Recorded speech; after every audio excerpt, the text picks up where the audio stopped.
God's people need to celebrate church history. In Psalm 77, Asaph says that we have received a testimony from our fathers, which we must pass along to our children, to the generation to come, verses 4 and 5.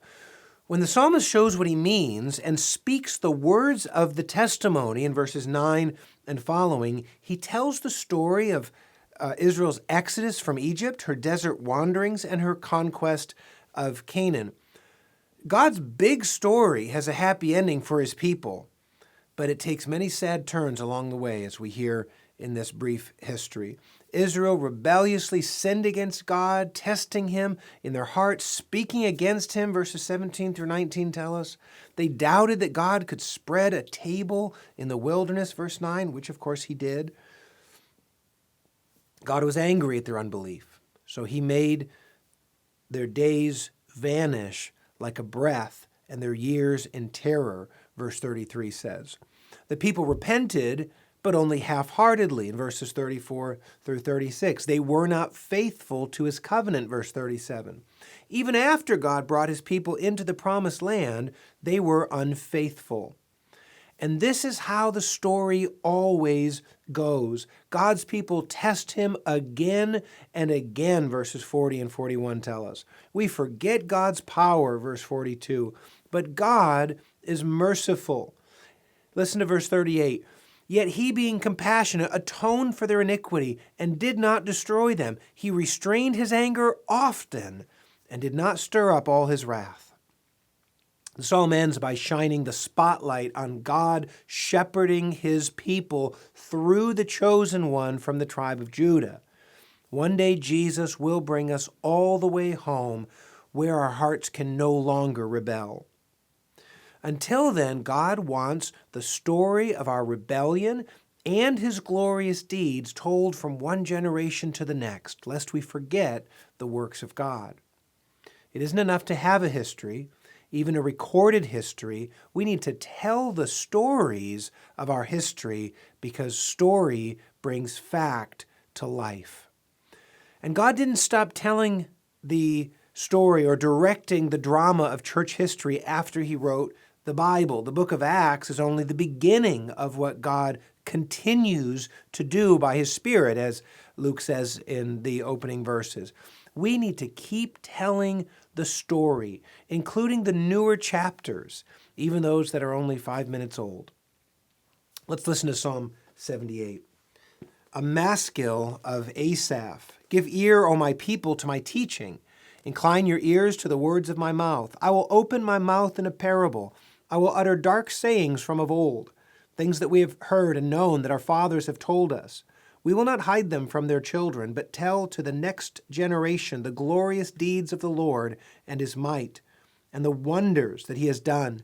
He established a testimony in Jacob and appointed a law in Israel, which he commanded our fathers to teach to their children, that the next generation might know them, the children yet unborn, and arise and tell them to their children, so that they should set their hope in God and not forget the works of God, but keep his commandments, that they should not be like their fathers, a stubborn and rebellious generation, a generation whose heart was not steadfast, whose spirit was not faithful to God. The Ephraimites, armed with the bow, turned back on the day of battle. They did not keep God's covenant, but refused to walk according to his law. They forgot his works and the wonders that he had shown them. In the sight of their fathers he performed wonders in the land of Egypt, in the fields of Zoan. He divided the sea and let them pass through it, and made the waters stand like a heap. In the daytime he led them with a cloud, and all the night with a fiery light. He split rocks in the wilderness and gave them drink abundantly as from the deep. He made streams come out of the rock and caused waters to flow down like rivers. Yet they sinned still more against him, rebelling against the Most High in the desert. They tested God in their heart by demanding the food they craved. They spoke against God, saying, "Can God spread a table in the wilderness?" He struck the rock so that water gushed out and streams overflowed.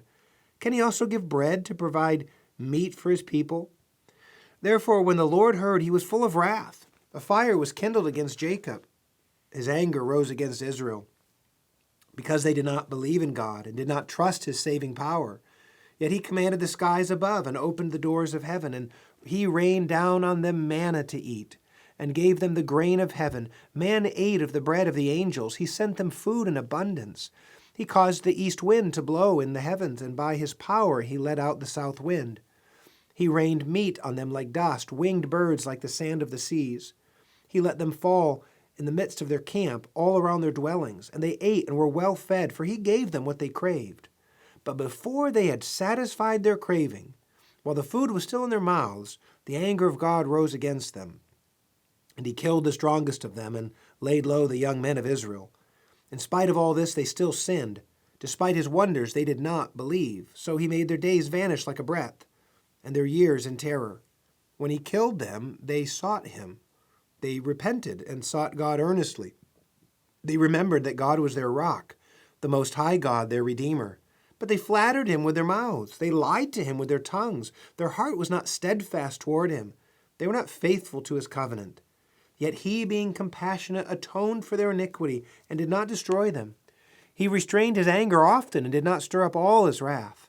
He remembered that they were but flesh, a wind that passes and comes not again. How often they rebelled against him in the wilderness and grieved him in the desert.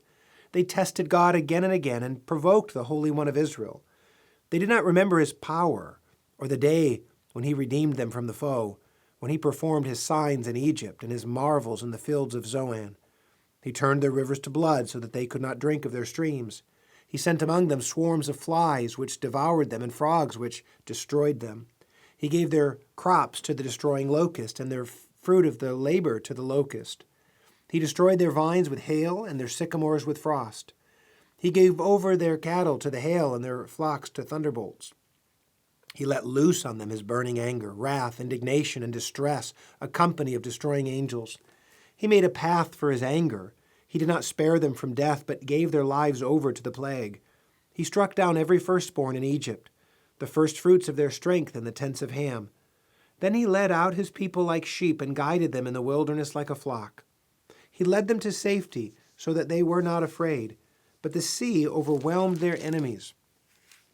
And he brought them to his holy land, to the mountain which his right hand had won. He drove out nations before them. He apportioned them for a possession and settled the tribes of Israel in their tents.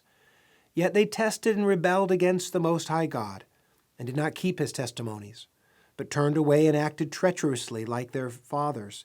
They twisted like a deceitful bow, for they provoked him to anger with their high places. They moved him to jealousy with their idols. When God heard, he was full of wrath, and he utterly rejected Israel. He forsook his dwelling at Shiloh, the tent where he dwelt among mankind, and delivered his power to captivity, his glory to the hand of the foe. He gave his people over to the sword and vented his wrath on his heritage. Fire devoured their young men, and their young women had no marriage song. Their priests fell by the sword, and their widows made no lamentation. Then the Lord awoke as from sleep, like a strong man shouting because of wine, and he put his adversaries to rout, and he put them to everlasting shame. He rejected the tent of Joseph. He did not choose the tribe of Ephraim, but he chose the tribe of Judah, Mount Zion, which he loves.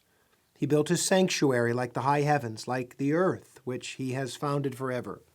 He chose David his servant, and took him from the sheepfolds. From following the nursing ewes, he brought him to shepherd Jacob his people, Israel his inheritance. With upright heart he shepherded them, and guided them with his skillful hand.